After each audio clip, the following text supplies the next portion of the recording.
By early morning, when the air is still and the temperature has dropped just enough, you'll see it, a thin layer at first, then thicker, then solid, ice, made without a single watt of electricity.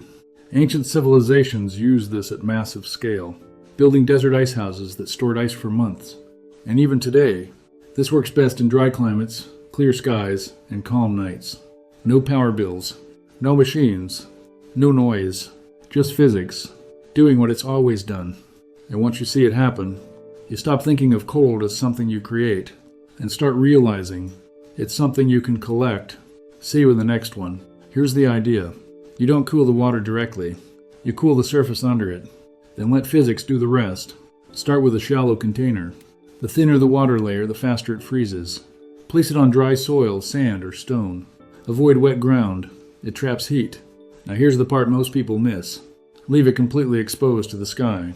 No cover, no roof, because the night sky is what's pulling the heat away. Clouds can ruin this.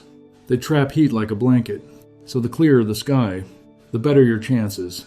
If you want to boost the effect, add insulation around the sides, not underneath, around it. Then set it up after sunset and walk away. You've already seen this happen. You just never noticed it. Have you ever walked outside early in the morning and felt the ground colder than the air? Or seen frost appear overnight, even when the day before felt warm? That's not magic. That's heat escaping. At night, the ground loses heat to the open sky. Slowly, silently, until it becomes colder than the air around it. Cold enough to freeze water. Make ice without electricity. Sounds impossible, right? It's not. There's no freezer here. No electricity. No machine running in the background. And yet, by morning this bowl will be filled with ice. Not cold water, not frost, actual ice, in a place where the temperature never even hits freezing.